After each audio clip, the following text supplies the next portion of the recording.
Hello, good evening. सर्वांना प्रभू येशूच्या नावामध्ये नमस्कार. We continue our studies on survey of the Bible. पवित्र शास्त्राचं सर्वेक्षण किंवा आढावा हा विषय आपण पुढे चालू ठेवत आहोत.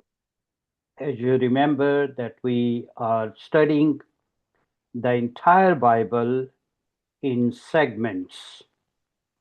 आणि पवित्र शास्त्राच्या जुन्या आणि नवा कराराचे भाग पाडून अभ्यासासाठी आपण त्यांचा आढावा किंवा सर्वेक्षण करत आहोत. Let me share my screen with you. आता स्क्रीनवर काही गोष्टी मी तुम्हाला दाखवतो. And here we see last time we were studying major prophets. आणि गेल्या वेळेला आपण जुन्या करारात शेवटचा भाग संदेष्ट्यांचा भाग त्यामधील मोठे संदेष्टे 5 यांचा अभ्यास केला. And here we see Isaiah, Jeremiah, Ezekiel, and Daniel. यशया संदेष्टा, इर्मया, यहेस्केल आणि Daniel. The main verse in Isaiah is 9:6. यशयाच्या ग्रंथाचं महत्वाचं वचन 9वा अध्याय आणि 6वं वचन. Isaiah is called the book of the Son or Gospel of the Son. आणि यशया संदेष्टाला किंवा यशया संदेष्टाच्या पुस्तकाला देवाच्या पुत्राचं ग्रंथ असं देखील संबोधलं जातं. Then we have Jeremiah. He is a weeping prophet, and it's called the book of the Father or book of or Gospel of the Father.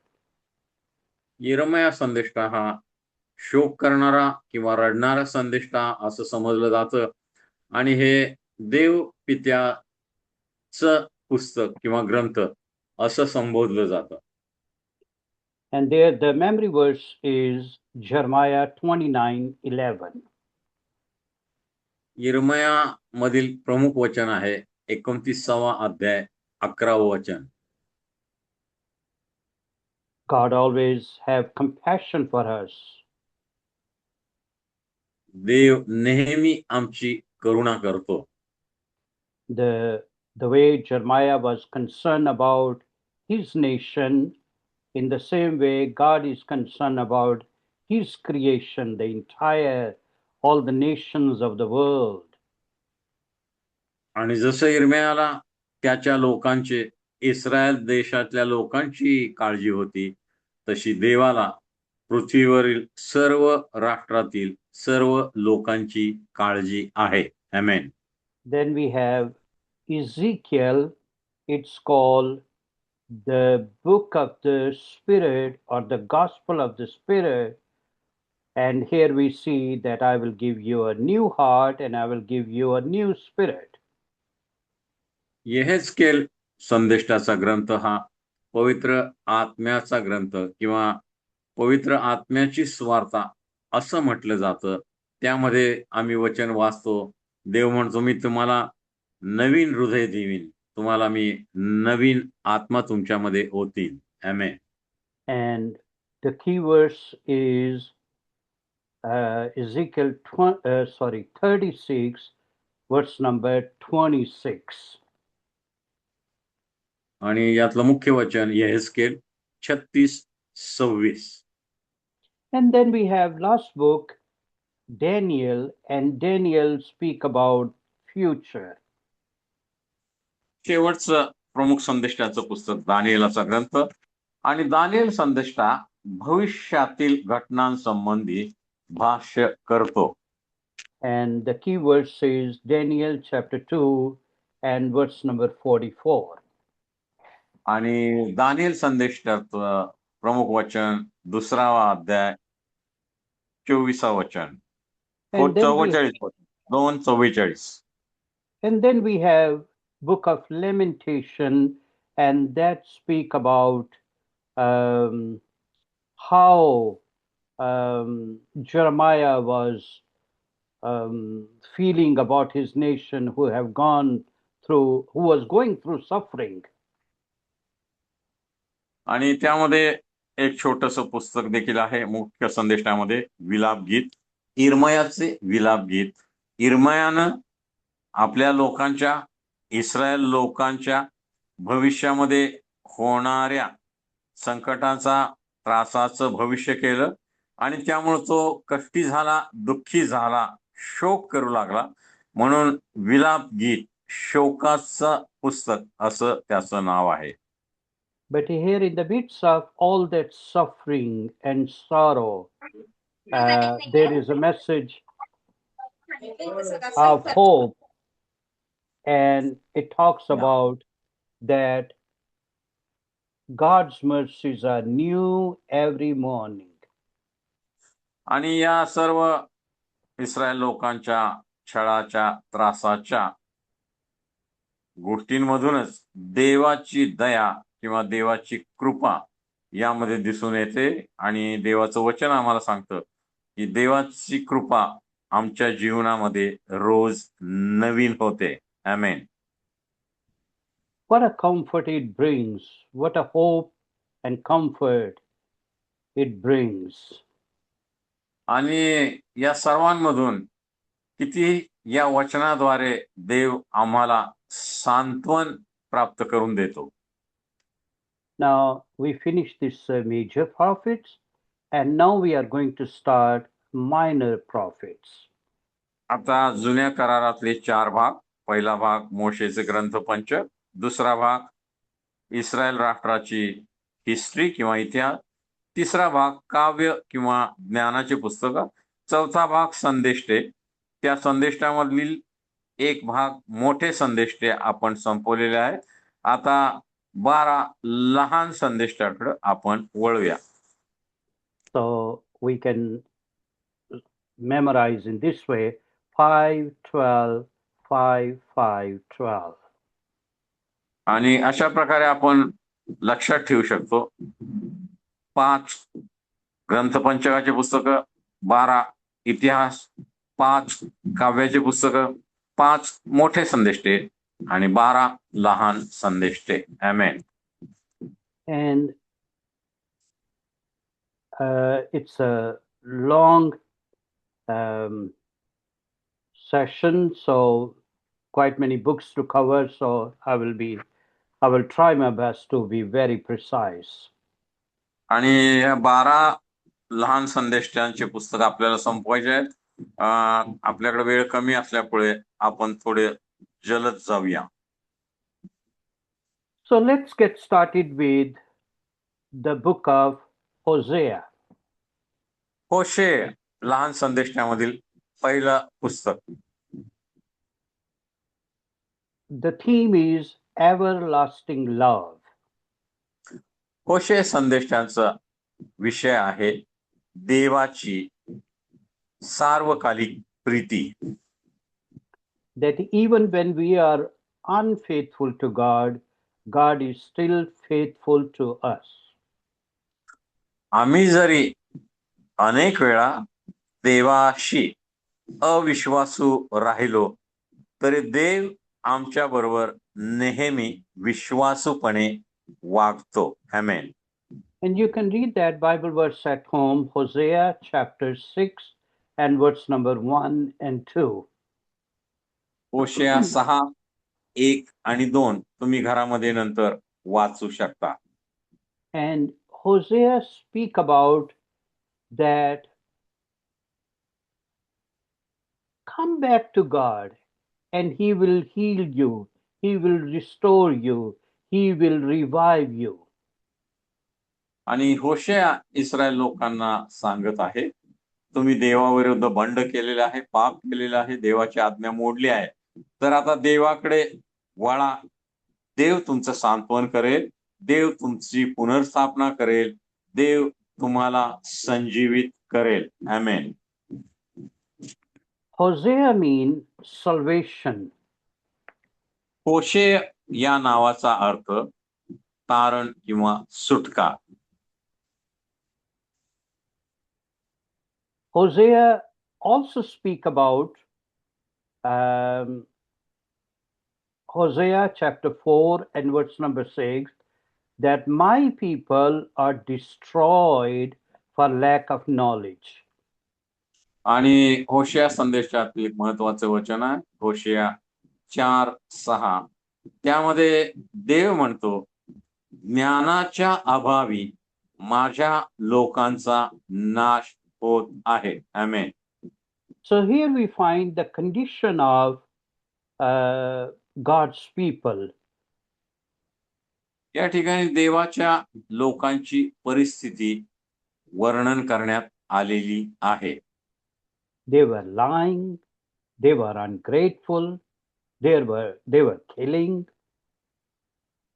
आणि हे देवाचे लोक, इस्रायल लोक लबाडी करत आहेत, देवाविरुद्ध बंड करत आहेत, फसवणूक करत आहेत, मूर्तीपूजा करत आहेत. आमेन. And in a nutshell, we can say they were unfaithful to God. थोडक्यामध्ये हे देवाचे लोक देवाशी अप्रामाणिक आहेत किंवा अविश्वासू आहेत. And here God said to his prophet, go and marry a woman who was not faithful to him. आणि देव होशया संदेशाला म्हणतो आहे की जा आणि एका स्त्रीशी लग्न कर, ती कदाचित तुझ्या बरोबर विश्वासू राहणार नाही. And they had children, Hosea and his wife, who was a prostitute. They had children, yeah. या आणि देव होशयाला सांगतो, जा आणि गोमर नावाच्या वेश्येशी लग्न कर. आणि होशे देवाची आज्ञा पाळतो, त्या वेश्येशी लग्न करतो, नंतर त्यांना लेकर होतात. आमेन. And here is the story of unfaithful wife and a faithful husband. आणि होशयाच्या कुटुंबामध्ये विश्वासू पती आणि अविश्वासू पत्नी यांचं चित्रण आम्हाला दिसतं. So here we see God is teaching them that, look at that, there is a spiritual adultery, there is spiritual unfaithfulness, but still I'm faithful to you. आणि होशेयाच्या कौटुंबिक जीवनाच्या द्वारे देव इस्रायल लोकांना सांगत आहे की तुम्ही मूर्तीपूजा केलेली आहे, म्हणजे तुम्ही जणू काय आत्मिक व्यभिचार केलेला आहे, तुम्ही माझ्याशी अविश्वासू राहिला आहात, तरी मी तुमच्याशी विश्वासूपणे वागत आहे. आमेन. And here in this book we see the character of God, who is a holy God, who is a just God, who is a loving and gracious God. या ठिकाणी देवाचा एक स्वभाव आम्हाला आढळतो आहे. देव हा पवित्र आहे, तो दयाळू, कृपाळू आहे आणि तो नेहमी विश्वसनीय आहे. आमेन. So here is a prodigal wife or unfaithful wife. या ठिकाणी अविश्वासू पत्नी आम्हाला दिसत आहे, होशेयाची पत्नी. And then we see a faithful husband. आणि होशे हा तिचा विश्वासू पती आम्हाला दिसत आहे. And then we see from chapter 4 unfaithful people, but a faithful God. आणि 4थ्या अध्यायापासून पुढे होशेयाच्या ग्रंथामध्ये आम्ही वाचतो की विश्वासू देव आणि देवाशी अविश्वासूपणे वागणारे इस्रायली लोक. And then in chapter 11 we see that God still loves his prodigal people, unfaithful people, and he wants to restore them. He wants to heal them. He wants to revive them. आणि 11व्या अध्यायामध्ये होशेयाचे आम्ही वाचतो की जरी Israel लोक, देवाचे लोक, देवानं निवडलेले लोक अविश्वासू वागले देवाशी, तरी देव त्यांच्याशी विश्वासूपणे वागत आहे. देवाला त्यांची पुनर्स्थापना करायची आहे. देवाला त्यांच्यावर दया करायची आहे. देवाला त्यांच्यामध्ये पुन्हा संजीवन आणायचं आहे. आमेन. And here we see Christ, who is our bridegroom. We are the bride. Church is the bride. And even when we are unfaithful to Christ, our bridegroom is always faithful to us. या ठिकाणी प्रभू येशू ख्रिस्त जो नियोजित वर आहे आणि त्याची वधू म्हणजे जी मंडळी आहे याचं चित्र दिसतं. तरी मंडळी म्हणून आम्ही विश्वासणारे अनेक वेळा आमच्या नियोजित पतीशी, वराशी, प्रभू येशूशी अविश्वासूपणे वागलो. आम्ही अनेक वेळा त्यांच्या आज्ञा मोडल्या, बंड केलं. तरी देखील प्रभू येशू नेहमीच आमच्याशी विश्वासूपणे वागतो, आमच्यावर प्रीती करतो, आमच्यावर दया करतो, आमच्यावर कृपा करतो. आमेन. And of course, may God help us to be faithful, faithful in everything, faithful in our relationship, faithful with the family, faithful with the church, faithful with our giving, faithful serving the Lord, faithful in everything. आणि आम्ही आमच्या प्रत्येक जीवनाच्या क्षेत्रामध्ये विश्वासू असावं अशी देवाची इच्छा आहे.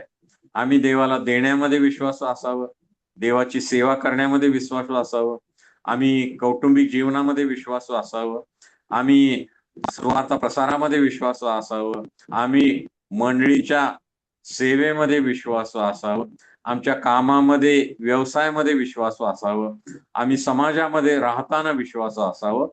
देव आमच्याकडून हीच अपेक्षा करतो. आमेन. And then the blessing comes. आणि मग देवाचे आशीर्वाद आमच्या जीवनामध्ये उतरून येतात. Otherwise, with our faithful, if we are not faithful, we always suffer.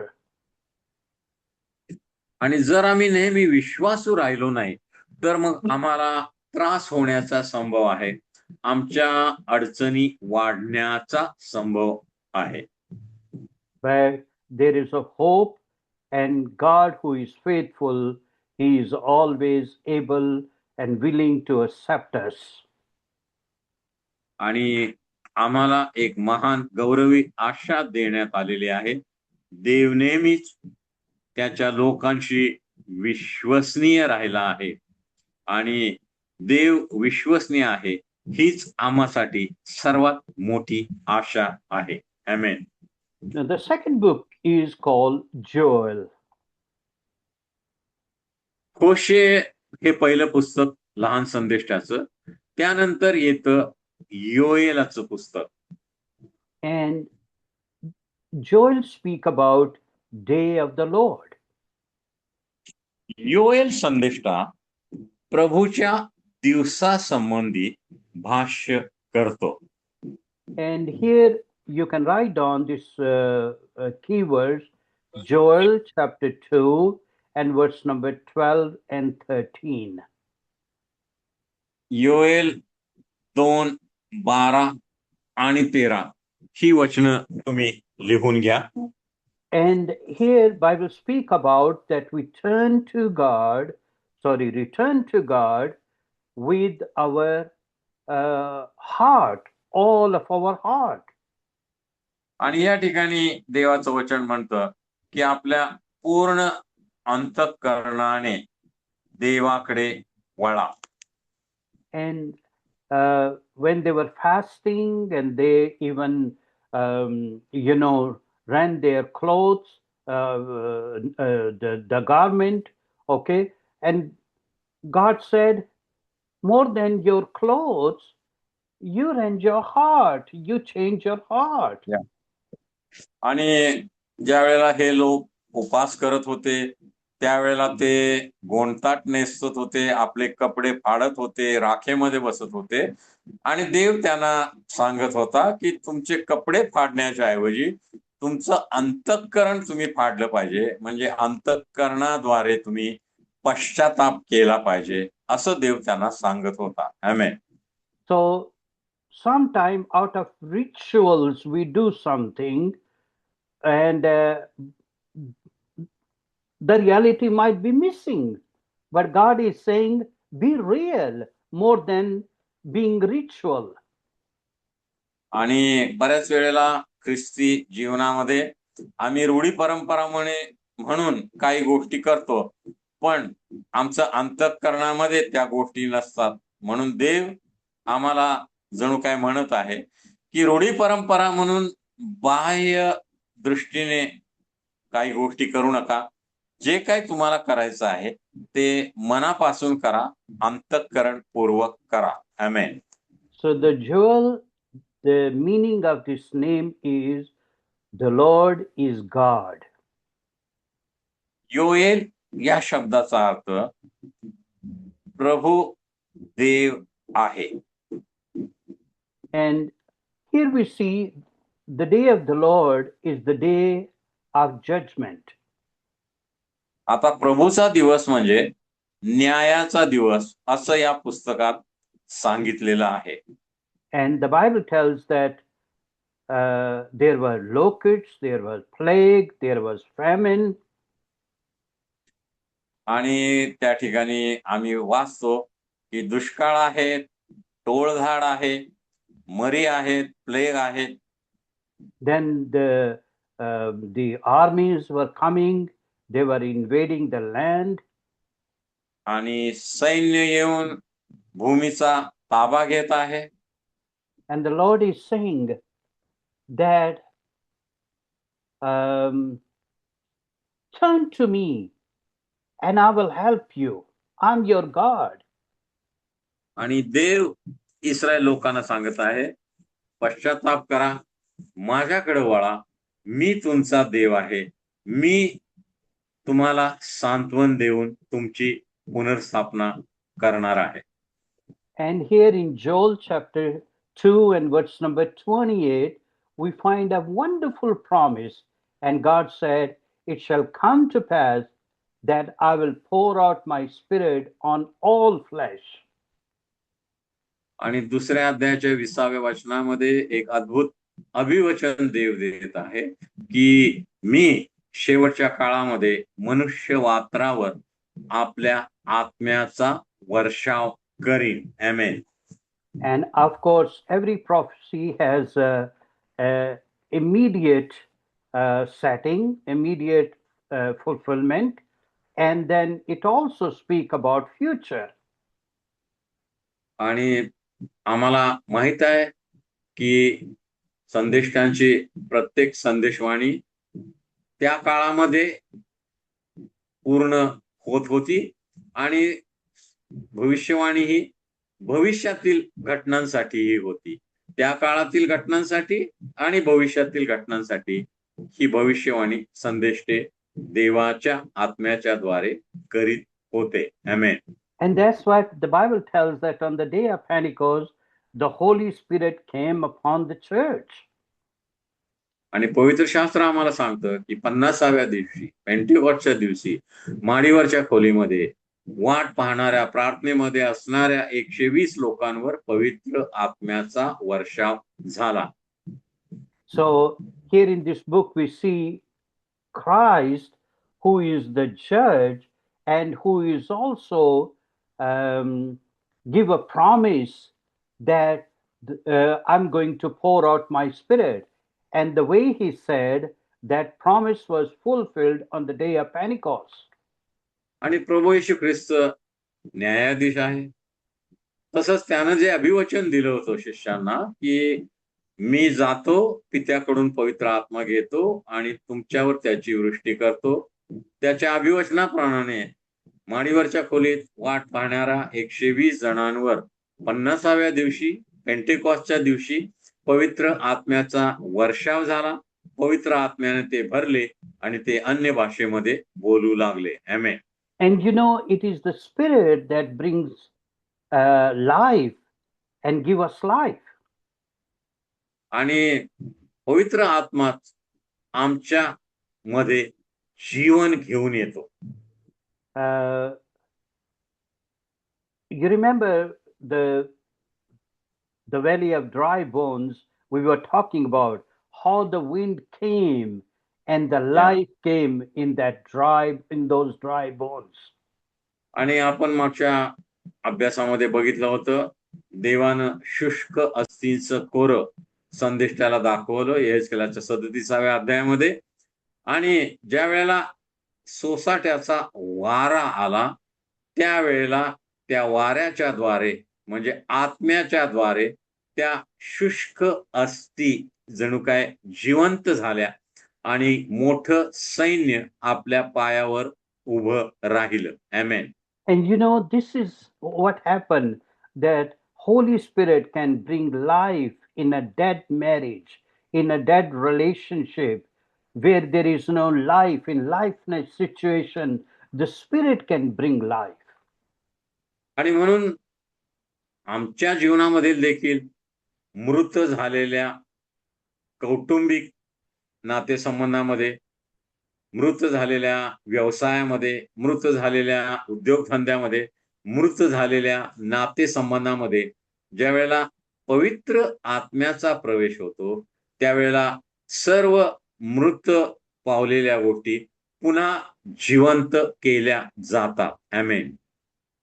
The next book is Amos. पुढचं जे पुस्तक आहे लहान संदेष्टाचं ते म्हणजे आमोसाचं पुस्तक. Amos means burden or the burden bearer, the one who carries burden. आमोस याचा अर्थ ओझ किंवा ओझ वाहणारा व्यक्ती. Isn't that wonderful that somebody is carrying your burden, or somebody is in need and you carry somebody's burden? हे किती अद्भुत आहे नाही का? कोणी तर तुमचं ओझ स्वतः वाहतो आहे किंवा कुणाचं तर ओझ तुम्ही स्वतः वाहत आहात. आमेन. There is a God who carries our burden. आमचा देव आमची ओझी वाहतो. आमेन. We have so many burdens, so many concerns in life, and we need a friend who carries our burden. आमच्या जीवनामध्ये अनेक ओझ्यांचा आम्हाला सामना करावा लागतो आमच्या दैनंदिन जीवनामध्ये, आणि म्हणून आम्हाला अशा एका मित्राची गरज आहे जो आमचं ओझ स्वतः वाहू शकतो. आमेन. And the Bible tells us, carry each other's burden. पवित्र शास्त्र आम्हाला आज्ञा देतं एकमेकांची ओझी व्हा म्हणजे देवाचा नियम तुम्ही पूर्ण कराल. आमेन. So the book of Amos speak about let justice roll or reign. आमोसाचा ग्रंथ आम्हाला सांगतो की न्यायाला आपली भूमिका बजावू द्या. Let justice reign or roll down like waters, and the righteousness like ever flowing stream.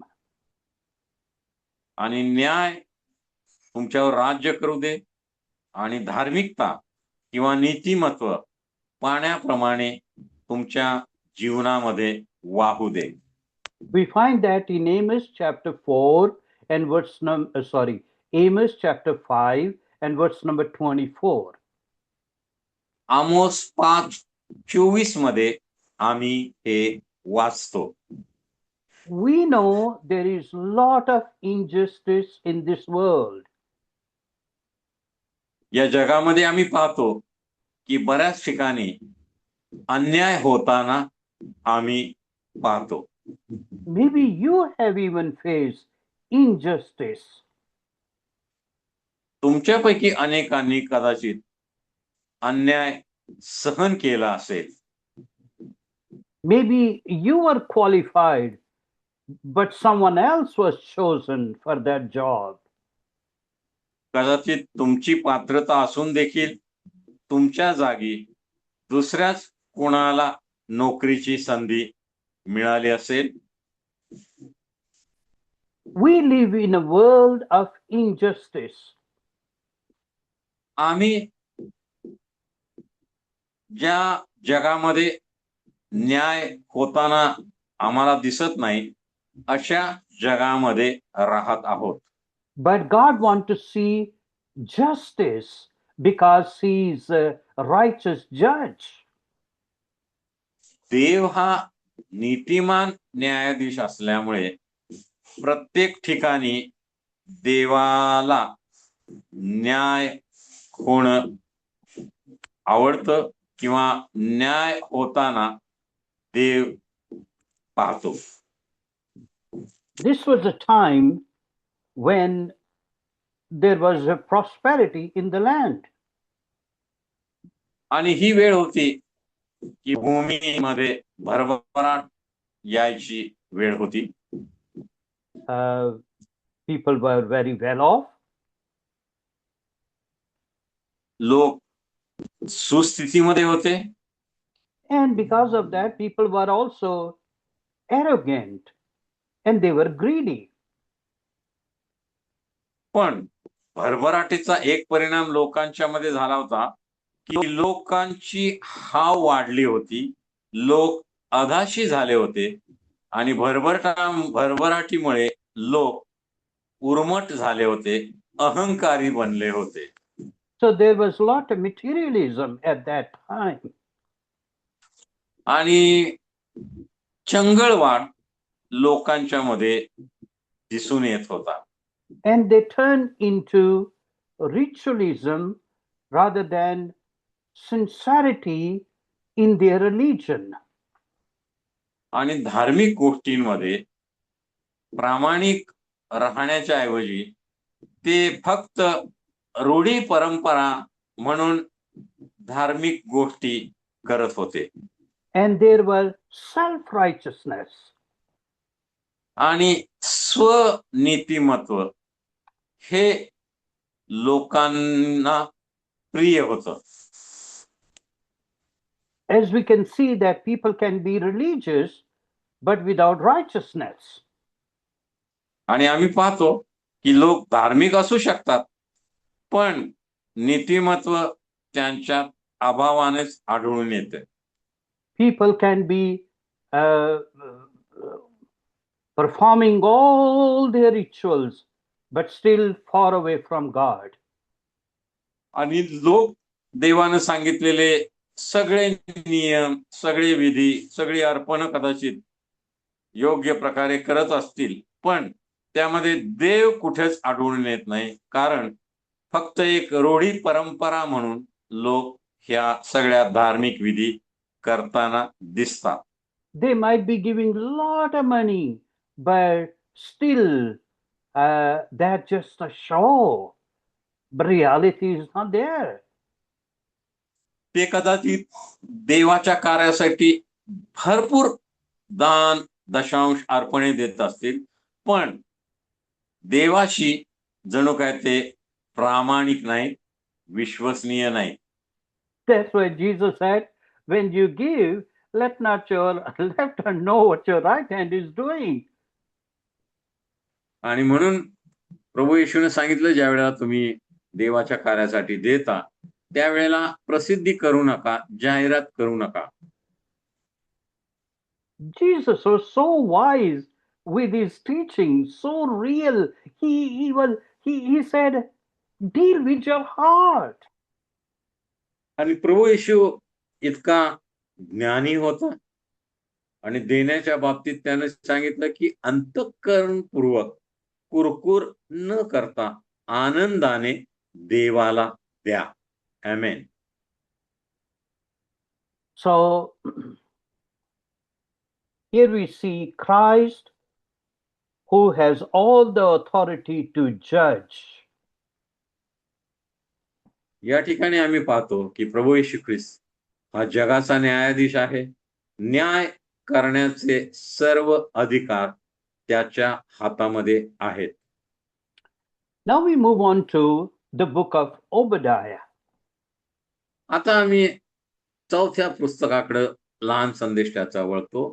ओबद्या हे एकच अध्याय असलेलं पुस्तक आहे. Like in our New Testament, we have a small book called Philemon. In the same way, we have very small book, and that's the book of Obadiah. नव्या करारामध्ये जसं फिलोमनाचं पत्र हे छोटस पुस्तक आहे, तसंच जुन्या करारामध्ये ओबद्याचा ग्रंथ हे छोटस पुस्तक आहे. And Obadiah means servant of the Lord.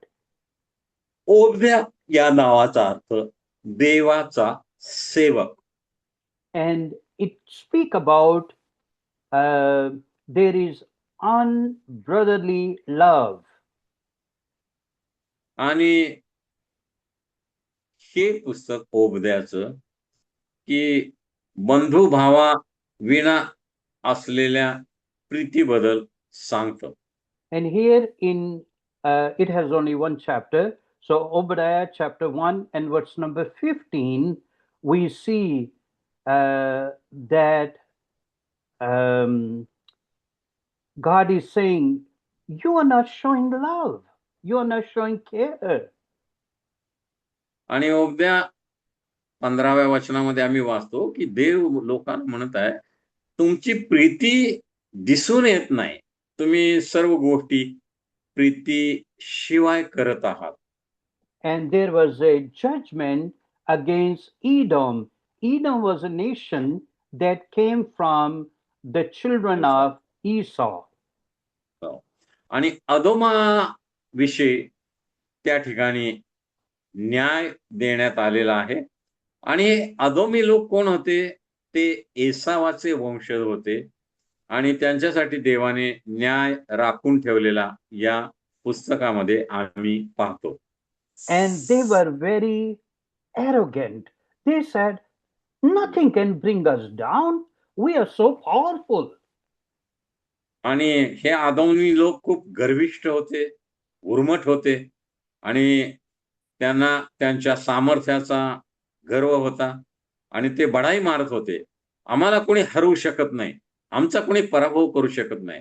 आम्ही सामर्थ्यवान आहोत, आम्ही सर्वश्रेष्ठ आहोत. And God said, even you build your nest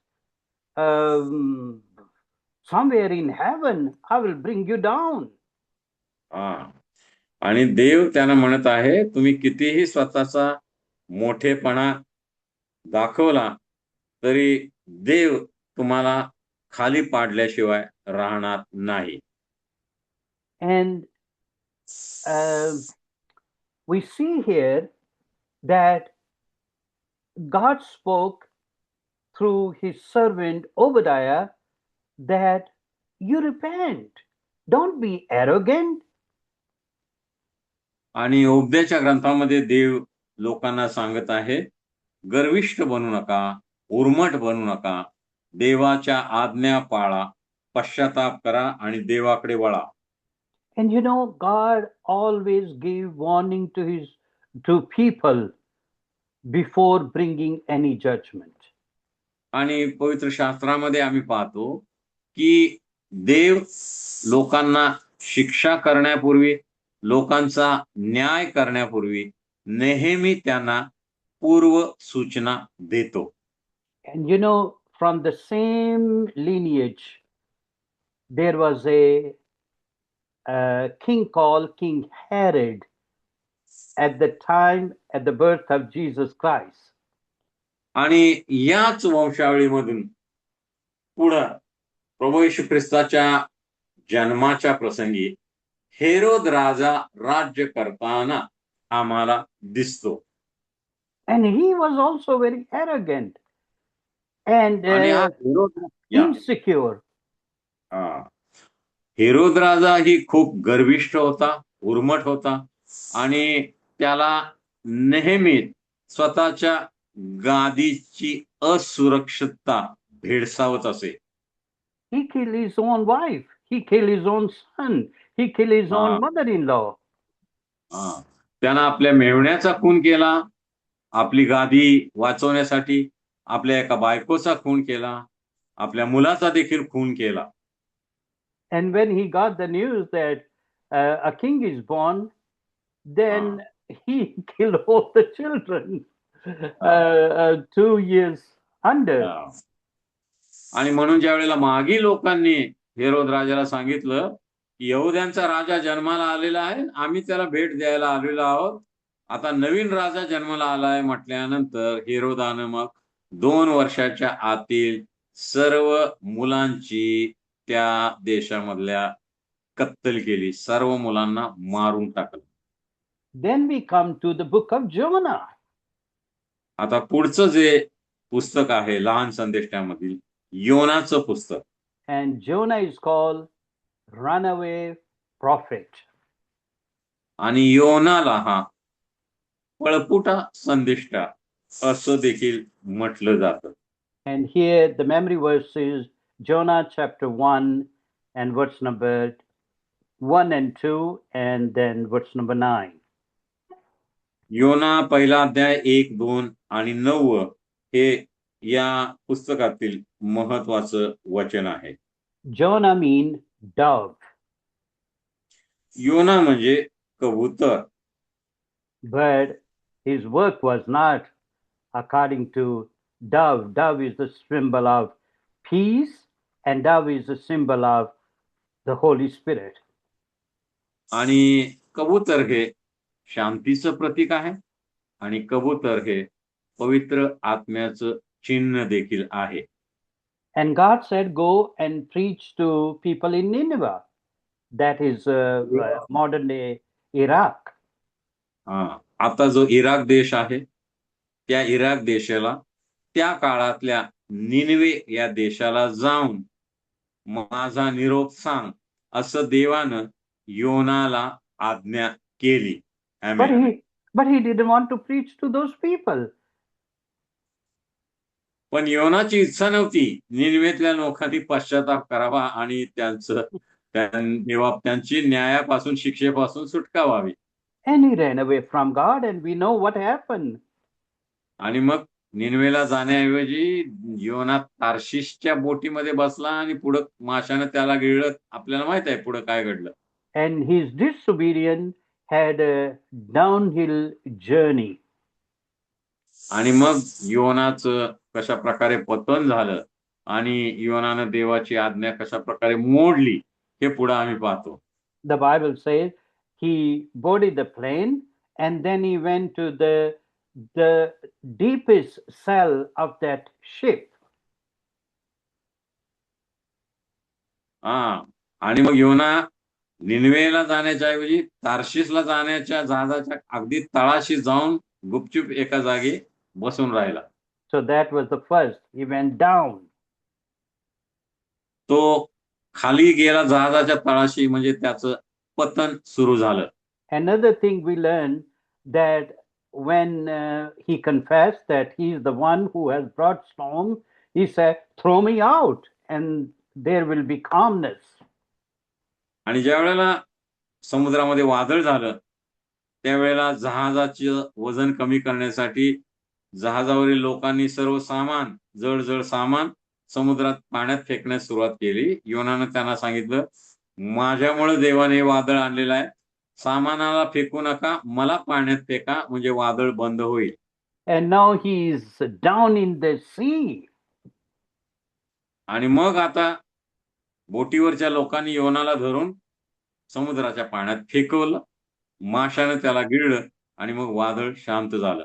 And then the big fish was waiting and swallowed brother Jonah, and he was even going deeper and deeper into that sea. आणि मग माशाने देवाच्या आज्ञेप्रमाणे योनाला गिळलं आणि मासा आता खोलवर खाली समुद्राच्या तळाशी जात आहे, म्हणजे योनाचं हळूहळू पतन होत चाललेलं आहे. But then in the belly of the fish, he cried out to God. पण माशाच्या पोटात असताना योनानं देवाची आठवण केली, देवाची प्रार्थना केली. And I believe, we see that God gave him another chance. He came out of the belly of the fish, came out of the fish, and then he came and went there and preached the gospel. आणि देवानं योनाला पुन्हा एक संधी दिली. माशानं योनाला समुद्राच्या किनाऱ्यावर ओकून टाकलं आणि मग देवाची आज्ञा होती त्याप्रमाणे योनानं जाऊन निनेवेच्या लोकांना देवाचा निरोप कळवला. So the point here, the message here is very clear. Disobedience brings suffering. आणि या ठिकाणी आम्हाला स्पष्टपणे देवाचा संदेश समजतो की ज्या वेळेला आम्ही देवाच्या आज्ञा मोडतो त्यावेळेला आमच्या जीवनामध्ये समस्या, अडचणी, प्रश्न, दुःख, वेदना यांचा प्रवेश होतो.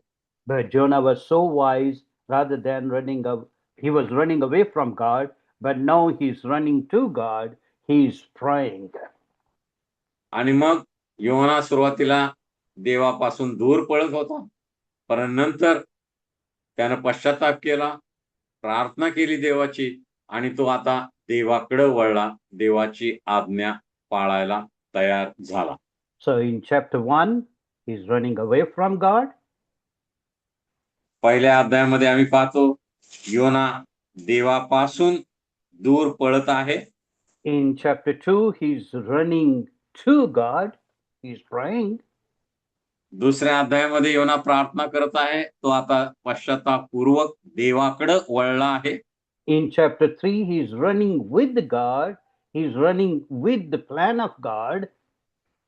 तिसऱ्या अध्यायामध्ये योना देवाच्या योजनेबरोबर चालत आहे किंवा पळत आहे.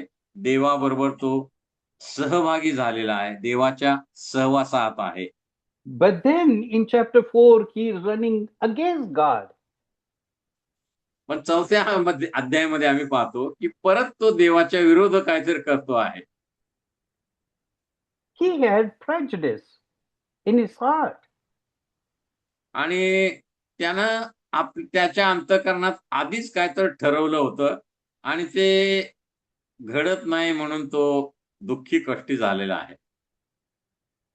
God had to deal with his prejudice. आणि या गोष्टीवर देवाला त्याच्या जीवनातल्या व्यवस्थित करायच्या आहेत, बरोबर करायच्या आहेत. Sometimes we can be also prejudiced towards certain people, group of people. काही लोकांच्या बाबतीत, काही सेवकांच्या बाबतीत, विश्वासणाऱ्यांच्या बाबतीत देखील आमच्या मनामध्ये काही गोष्टी असतात. आम्ही मनामध्ये त्यांच्या बाबतीत काही गोष्टी ठरवलेल्या असतात.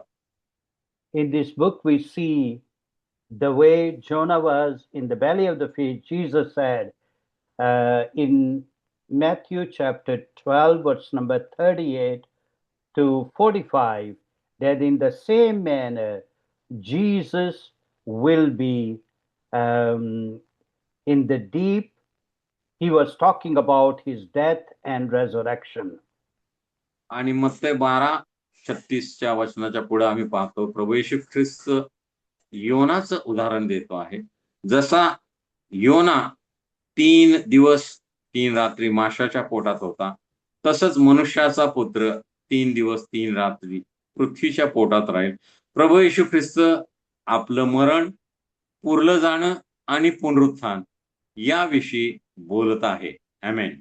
Then we move on to the book of Micah. योनाच्या पुढचा ग्रंथ म्हणजे मिखाचा ग्रंथ. Micah's the theme is who is like Jehovah God? Who is like God? आणि आमच्या देवासारखा कोण आहे हे या पुस्तकाचं शीर्षक आहे. And the Micah speak about do what is right. आणि मिखा ज्या योग्य गोष्टी आहेत त्या संबंधी बोलतो. And the Bible verse says, Micah chapter 6 and verse number 8.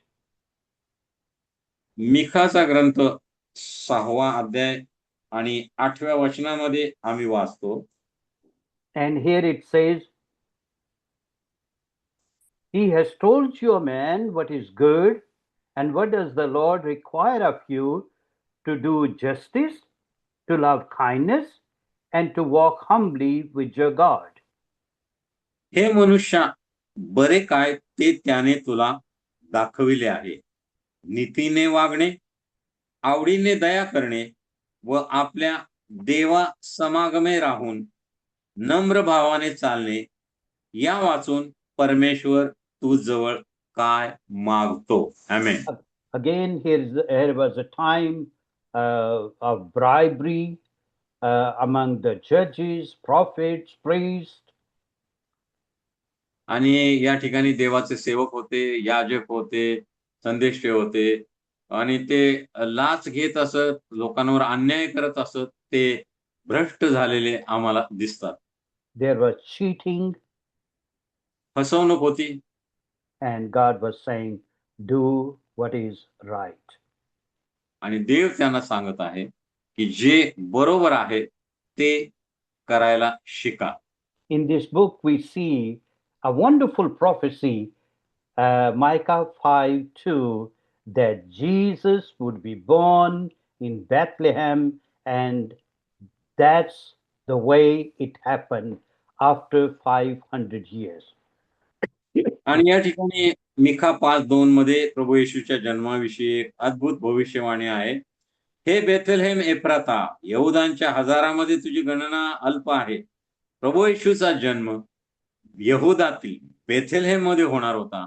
हे प्रभू येशूच्या जन्मापूर्वी 500 वर्षे आधी मिखा संदेष्टानं लिहून ठेवलेलं होतं. आमेन. And next book is Nahum. Nahum means comfort or consolation. मिखाच्या पुढचा ग्रंथ नहूम आहे. नहूम म्हणजे सांत्वन. And this was the judgment against Ninevites. 100 years ago, by the preaching of Jonah, they repented. They came to the Lord. But now they were again very arrogant and cruel. आता 100 वर्षापूर्वी देवानं योनाला निनवेमध्ये पाठवलं. लोकांनी पश्चाताप केला आणि देवाचा न्याय त्यांच्यापासून दूर गेला. परंतु आता 100 वर्षापासून नंतर निनवेचे लोक त्या जुन्याच गोष्टी परत करत आहेत. ते मूर्तीपूजा करत आहेत, ते भ्रष्ट झालेले आहेत, ते लबाडी करत आहेत, फसवणूक करत आहेत आणि देवाच्या आज्ञा मोडत आहेत. And here the main verse is Nahum chapter 1 and verse number 7. नहूम 1:7 हे मुख्य वचन आहे. Yes. Okay. So then we move on. चांगला आहे. Yeah. विपत्काली तो शरणदुर्ग आहे. जे त्याजवर भाव ठेवतात त्यास तो ओळखतो. आमेन. In this book we see Jesus is the ultimate judge of the nations, and he will judge people. या पुस्तकामध्ये प्रभू येशू ख्रिस्त हा सार्वभौम न्यायाधीश आहे आणि तो सर्व राष्ट्रांचा यथाकाळी न्याय करील अशी भविष्यवाणी करण्यात आलेली आहे. Then we come to the book of Habakkuk. पुढचं पुस्तक आहे Habakkuk. Here we see Habakkuk had many questions. आणि हबक्कूकच्या मनामध्ये जरी तो देवाचा संदेष्टा असला तरी अनेक प्रश्न उपस्थित आहेत. And even though he had all those questions and doubts, still he said, Lord, I'm going to trust you. आणि हबक्कूकच्या मनामध्ये अनेक शंका आहेत, प्रश्न आहेत देवासंबंधी, तरी तो देवाला म्हणतो आहे, या सगळ्या प्रश्नांच्या असताना देखील मी तुझ्यावर भाव ठेवतो, मी तुझ्यावर विश्वास ठेवतो. Habakkuk chapter 3 and verse number 17 and 18. Though this doesn't happen, this doesn't happen, this doesn't happen, but I will exalt the Lord. I will rejoice in the Lord of my salvation. आणि हे जरी घडलं, माझं सर्व बाबतीत नुकसान झालं, शेतामध्ये नुकसान झालं, गुराढोरांचं नुकसान झालं, माझ्या कुटुंबाचं नुकसान झालं, तरी तो म्हणतो की मी परमेश्वराच्या ठायी हर्ष पामेन, मला तारण देणाऱ्या देवाविषयी मी उल्हास आणि आनंद करीन. आमेन. Then we come to the next book. It's called Zephaniah. Zephaniah means the Lord सफने. hides. Zephaniah. पुढचं पुस्तक सफने आहे. It means the Lord hides. आणि या ठिकाणी सफण्याचा अर्थ देव लपवतो किंवा लपतो. He hides us. He protects us. देव आम्हाला सुरक्षिततेसाठी लपून ठेवतो. Again, the theme is Judgment Day. आणि या पुस्तकाचा उद्देश देखील देवाचा न्यायाचा दिवस हा आहे. And again, in Zephaniah chapter 2, verse number 3, it says, Seek the Lord, humble yourself. आणि 2:3 मध्ये देव म्हणतो की परमेश्वराच्या न्यायानुसार चालणाऱ्या हो, तुम्ही धार्मिकता व नम्रता यांचे अवलंबन करा. आमेन. And that verse that God sings over us.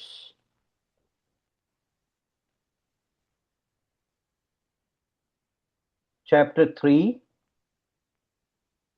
तिसरा अध्याय. Yeah. And verse number 15 to 17. 15 ते 17. 3, 15 ते 17. परमेश्वराने तुझा दंड दूर केला आहे, तुझ्या शत्रूंचे निराकरण केले आहे. इस्रायलाचा राजा परमेश्वर तुझमध्ये आहे, तुला पुन्हा अरिष्टाची भीती वाटणार नाही. हे सियोना भिवू नको, तुझे हात गळू देऊ नको. परमेश्वर तुझा देव सहाय्य करणाऱ्या वीरासारखा तुझ्या ठाई आहे. त्याचे प्रेम स्थिर राहील, तुझ विषयी त्याला उल्हास वाटून तो गीत गाईल. आमेन. Amen.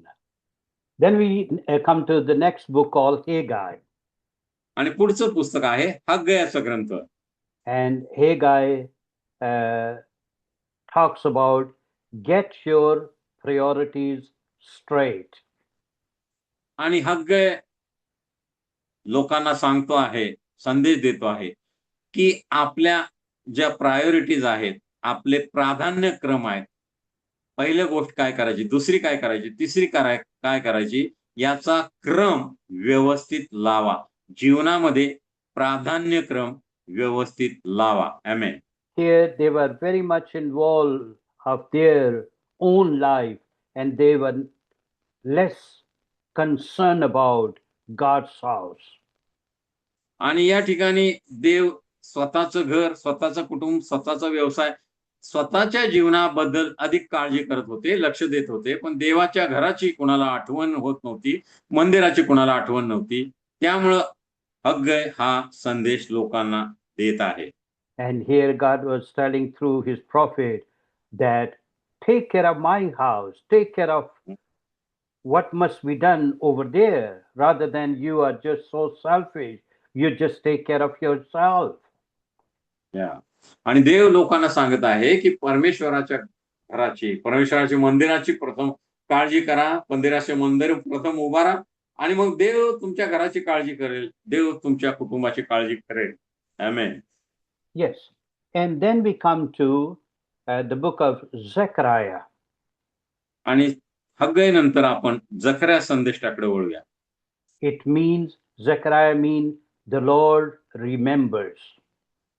आणि जकर्या या नावाचा अर्थ परमेश्वर आठवण करतो. In this book we find many messianic prophecies. आणि या जकर्याच्या ग्रंथामध्ये अनेक प्रभू येशू ख्रिस्ता संबंधीच्या भविष्यवाण्या आम्हाला आढळतात. And the books speak about Messiah is coming. आणि जकर्याचा ग्रंथ मशिहा येत आहे या संबंधीची घोषणा करतो. Zechariah chapter 9 verse number 9 and 10 speak about coming of the Lord. जकर्या 9 ते 10 वचनामध्ये जकर्या म्हणतो, सियोन कन्ये जोराने आनंदाचा गजर कर, यरुशलेम कन्ये गजर कर, पहा तुझा राजा तुझकडे येत आहे, तो न्यायी व यशस्वी आहे, तो लीन आहे, गाढवावर गाढवीच्या शिंगरावर बसून तो येत आहे. आमेन. And you know, it's very interesting that uh, John the Baptist, his father was Zechariah. आणि योहान बाप्तिस्मा करणाऱ्या त्याच्या वडिलांचं नाव देखील जखर्या होतं. And Zechariah means God remembers.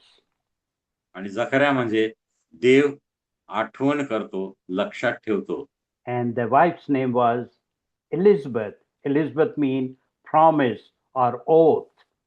आणि योहानाच्या आईचं नाव अलिशिबा होतं. जखर्याची पत्नी शिबा, अलिशिबा याचा अर्थ अभिवचन. And if we put their names together, it means God remember his promises. आणि या दोघांना जर एकत्र केलं आपण, जखर्या म्हणजे आठवण करतो, अलिशिबा मध्ये अभिवचन. देव नेहमी आपल्या अभिवचनाची आठवण करतो. देव आपलं अभिवचन नेहमी पूर्ण करतो. आमेन. So here what God had promised, now he is going to remember what he promised, and now Messiah was going to be born. And before that, John the Baptist, who will prepare the way. या आणि मग जखर्याच्या ग्रंथामध्ये देव आठवण करतो आणि देव अभिवचनाची आठवण करतो. त्याप्रमाणे देवानं आपल्या अभिवचनाची आठवण केली. देवानं मशीहाला, प्रभू येशू ख्रिस्ताला मानवाच्या पापाच्या तारणासाठी जगामध्ये पाठवलं आणि या तारणाऱ्याची घोषणा करण्यासाठी, त्याचे मार्ग नीट करण्यासाठी बाप्तिस्मा करणाऱ्या योहानाला देखील देवानं जगात पाठवलं. आमेन. And the last book is Malachi. आणि जुन्या करारातलं शेवटचं पुस्तक म्हणजे मलाकीचा ग्रंथ. It means my messenger. Malachi म्हणजे माझा निरोप्या. Here, Malachi chapter 3 and verse number 6 and 7. Malachi 3, 6 आणि 7 मध्ये आम्ही वाचतो, कारण मी परमेश्वर बदलणारा नव्हे, म्हणून याकोब वंशजनो तुम्ही नष्ट झाला नाही. तुमच्या पूर्वजांच्या दिवसापासून माझे विधी तुम्ही मोडले ते पाळले नाहीत. मजकडे वळा, म्हणजे मी तुम्हाकडे वळेन. आमेन. So here at this time there was hypocrisy. या काळामध्ये लोक भ्रष्ट झालेले होते, ते बंडखोर बनले होते आणि ते हिपोक्राइट म्हणजे There was false worship. There was arrogance. त्यांच्यामध्ये उर्मटपणा होता, गर्व होता, खोटी आराधना, मूर्तीपूजा त्यांच्यामध्ये होते आणि ढोंगीपणा त्यांच्यामध्ये वाढत चालला होता. There were a lot of divorce. अनेक घटस्फोट होत होते. कुटुंब व्यवस्था ढासळलेली होती त्या काळामध्ये. And here in this book we find God hates divorce. आणि या ठिकाणी आम्ही पाहतो की जणू काही लोकांनी देवाला घटस्फोट दिलेला आहे. म्हणजे लोक देवापासून दूर गेलेले आहेत.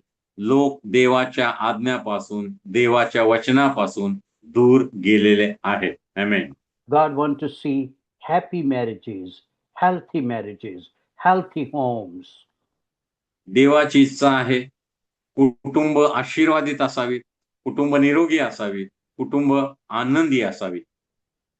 And this is the last book, and after that my messenger, and in the New Testament we see God's messenger comes, of course, first the one who prepared the way, and then the Messiah.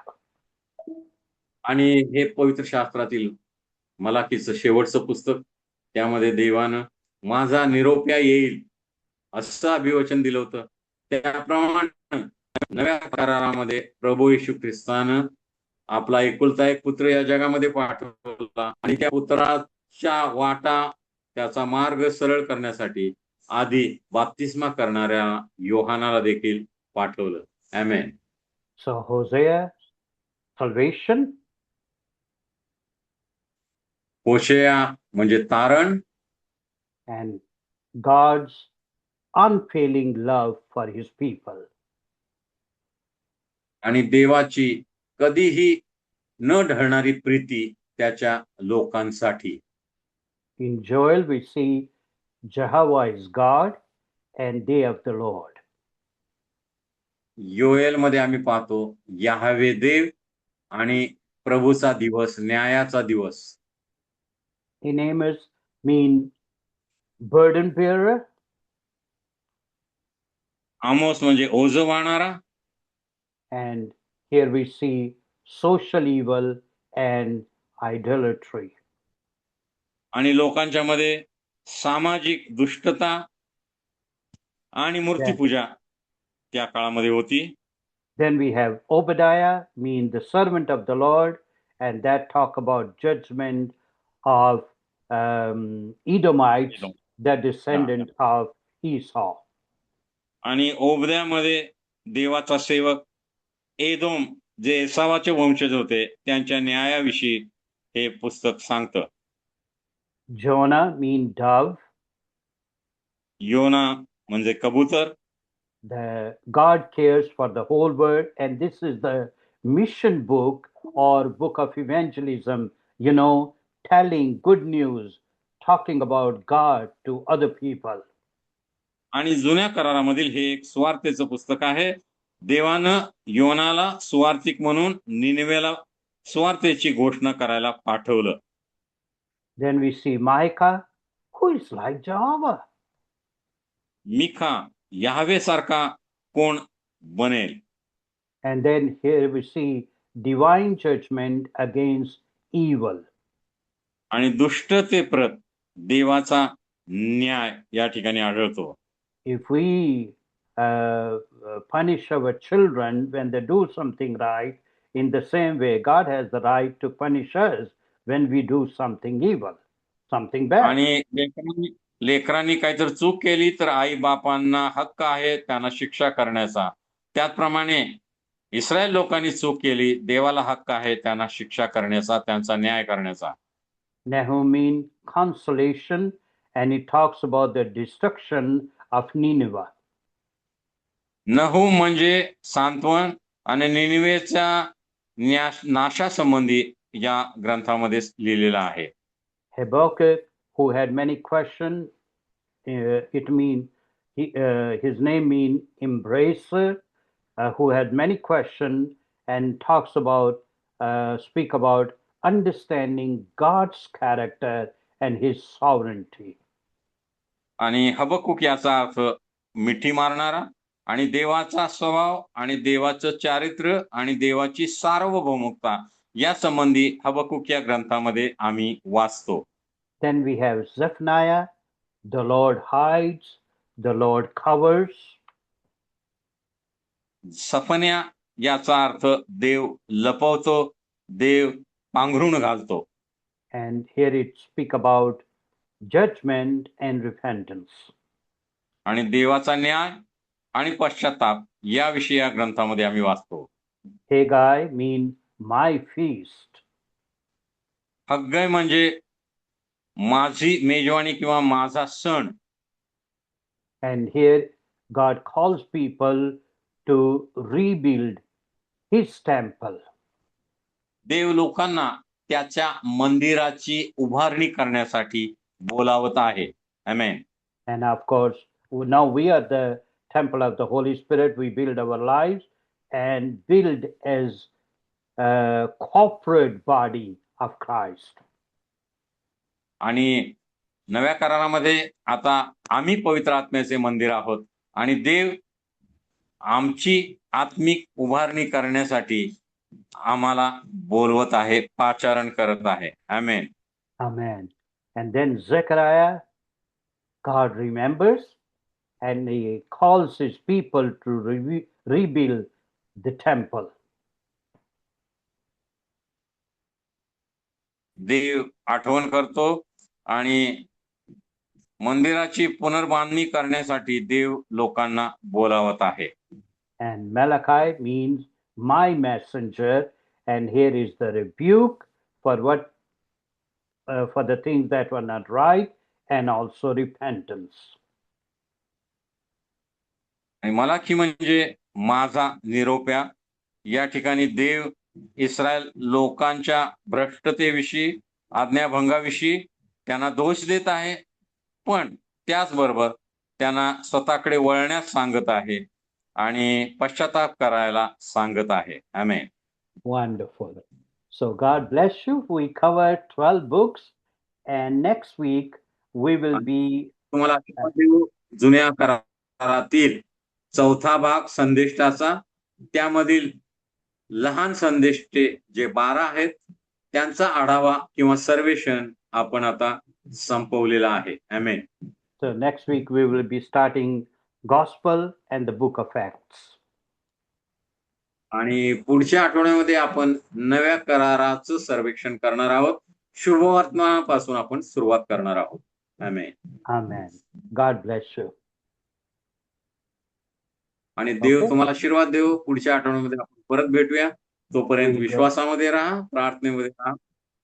We're going to Dev log out. तुम्हाला आशीर्वाद. आमेन. Amen. Amen. आता मी थांबतो आहे या ठिकाणी.